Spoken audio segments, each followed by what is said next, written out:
Hello बच्चों, आज मैं आप लोगों को क्लास 7th की जो आपको डीओई की तरफ से मिशन मैथमेटिक की वर्कशीट्स मिल रही है ना, तो यहाँ पर 18 जुलाई की वर्कशीट मैंने लगा रखी है जिसमें टॉपिक है हमारे पास डेटा हैंडलिंग।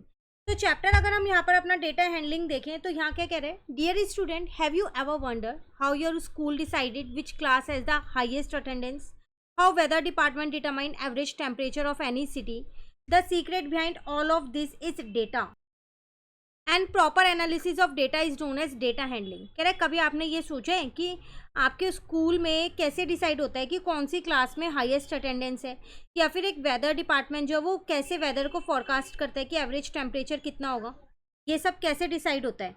तो ये इन सब के पीछे का जो सीक्रेट है वो है डेटा, और इसकी प्रॉपर एनालिसिस को ही हम क्या बोलते हैं, डेटा हैंडलिंग बोलते हैं। क्लियर।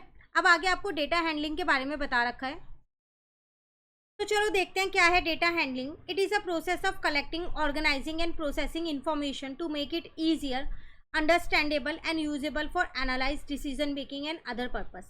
कह रहे हैं कि एक प्रोसेस है कि किस तरीके से हम डेटा को कलेक्ट करते हैं, उसे ऑर्गेनाइज करते हैं, इन्फॉर्मेशन के लिए उसे प्रोसेस करते हैं ताकि वो हमारे लिए ईजी हो जाए, हम उसे समझ सकें, उससे डिसीजंस वगैरह ले सकें और अदर पर्पज़ के लिए उसे काम में ले सकें। Why is data handling important? क्यों डेटा हैंडलिंग इंपॉर्टेंट है? Help us to understand information clearly, हमारे को वो इन्फॉर्मेशन ईजिली समझ में आ जाती है डेटा हैंडलिंग की हेल्प से। जैसे पाई चार्ट बनाते हैं हम, बार ग्राफ बनाते हैं, टेलीमार्क बनाते हैं, आती है ना, उससे इन्फॉर्मेशन अच्छे से ईजिली अंडरस्टैंड हो जाती है ना, तो इसलिए इंपॉर्टेंट है। Support better decision making, save time and effort, organizing data in chart और graph allow us to spot trend and pattern quickly, has real life uses like teacher use it to track student progress, doctor use it to study patient record। आपने normally देखा होगा जो doctors का जब कोई testing वगैरह होती है उसमें जब आपको जो टेस्टिंग के रिजल्ट्स मिलते हैं कहीं पर भी ग्राफ वगैरह भी बने होते हैं, तो डॉक्टर्स को वो इजी रहता है, कन्वीनियंट रहता है, उससे वो पेशेंट के रिकॉर्ड को ईजिली उसे अंडरस्टैंड कर पाते हैं। सेम ऐसे टीचर भी रिकॉर्ड रखते हैं अपने स्टूडेंट का, तो वो डेटा हैंडलिंग की हेल्प से उसे और अच्छे से समझ पाती है। तो ये आपको सिर्फ और सिर्फ इम्पोर्टेंस बता रखी है कि क्यों डेटा हैंडलिंग हमारे लिए ज़रूरी है। ठीक है। फॉर एग्जाम्पल यहाँ पर दे रखा है, suppose a city recorded the following temperature over a week. यहाँ पर सिटी ने, एक सिटी के टेम्परेचर आपको दे रखा है मंडे टू संडे तक का, जिसमें हाईएस्ट टेम्परेचर कह रहे हैं थर्सडे को था 35 डिग्री एंड लोएस्ट टेम्परेचर था संडे को 27 डिग्री।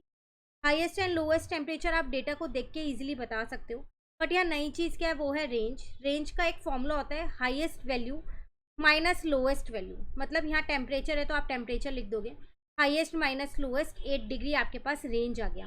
कई बार डायरेक्ट क्वेश्चन आ सकता है 1 मार्क में कि आप इसकी रेंज निकालो, आपको एक डेटा दे देगा, जैसे अभी आपको यहाँ नीचे दे रखा है। ठीक है, तो आपको रेंज में कुछ नहीं करना, जो सबसे बड़ी वैल्यू है उसमें से सबसे छोटी वैल्यू को माइनस कर देना है।